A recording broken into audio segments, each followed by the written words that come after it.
وَيَسْأَلُونَكَ عَنْ ذِي الْقَرْنَيْنِ قُلْ سَأَتْلُو عَلَيْكُم مِّنْهُ ذِكْرًا صدق اللہ العظیم۔ ذوالقرنین کے بارے میں آپ کو بتا چکا ہوں کہ ان کا نام تاریخ میں جو مشہور ہے وہ کیخسرو یا سائرس، اور انہی سے اصل میں ایران کی عظمت کے دور کا آغاز ہوا تھا۔ چنانچہ تقریباً میں سمجھتا ہوں کہ شاید 25-30 سال پہلے کی بات ہے، جب شہنشاہ ایران اس وقت جب کہ ان کی بادشاہت جو ہے وہ بڑے عروج پر تھی، انہوں نے 2500 سالہ برسی منائی تھی انہی کیخسرو کی، سائرس کی۔ ان کی قبر جو ہے مقبرہ وہ دریافت ہو گیا تھا، اور وہاں پر ان کا ایک مجسمہ بھی دریافت ہوا تھا کھدائی پر۔ اس مجسمے میں وہ 2 لگے ہوئے تھے، سینگ بھی۔ اس موضوع پر سب سے پہلے مولانا ابوالکلام آزاد مرحوم نے، جو اپنی ترجمان القرآن کے نام سے انہوں نے مختصر ترجمہ اور تفسیر لکھی ہے، اس میں بڑے تفصیلی نوٹس لکھے ہیں۔ سب سے پہلے اہل علم کے حلقے میں ان کے بارے میں جو معلومات ہیں وہ ان کے ذریعے سے آئی ہیں۔ اب یہ تقریباً یونیورسلی ایکسیپٹڈ ہے۔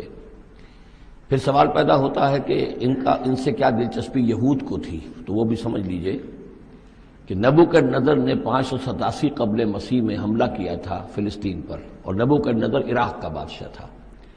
اس مڈل ایسٹ کو ذہن میں رکھیے کہ میڈیٹرینین کے بالکل ساتھ ہے ملک شام، اور شام ہی کا ایک علاقہ فلسطین ہے۔ اس وقت جو ہے یہ فلسطین اور اسرائیل اور شرق اردن اور ویسٹ بینک اور لبنان، یہ سب مل کر جو ملک بنتے ہیں، در حقیقت یہ شام عرب ہے، یہ شام ہے۔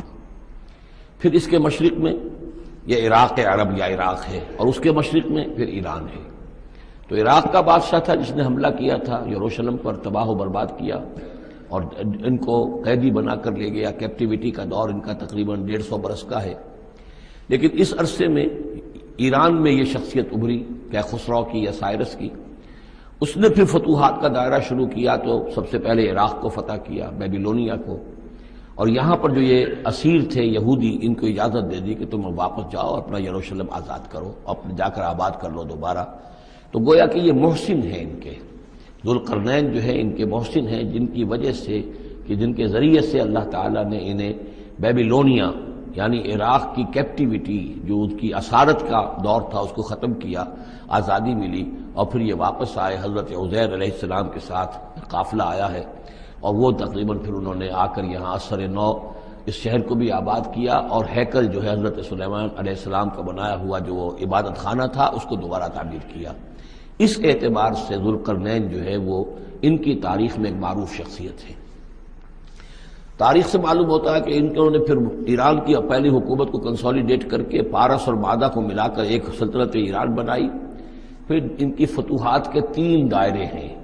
مغرب کی طرف میڈیٹرینین تک پورا علاقہ فتح کر لیا۔ مشرق میں پھر یہ ہمارا جو مکران تک کا علاقہ ہے، یہ سارا کا سارا علاقہ ایران کے ساتھ ہی ملتا ہوا ہے، بلوچستان، مکران، یہ پورا علاقہ انہیں فتح کیا۔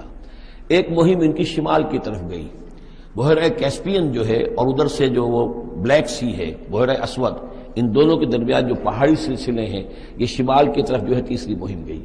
جیسے کہ حضرت عمر رضی اللہ تعالیٰ عنہ کے عہد میں بھی 3 لشکر نکلے تھے مسلمانوں کے جزیرہ نما عرب سے۔ ایک لشکر شام سے ہوتا ہوا پھر مصر کی طرف گیا ہے، ایک لشکر عراق سے ہوتا ہوا ایران کی طرف گیا ہے، اور ایک لشکر سیدھا شمال کی طرف گیا ہے، اور کوہ کاف تک جو ہے، جس کو کوکیشیا کہتے ہیں، وہاں تک کی فتوحات حاصل کی مسلمانوں نے۔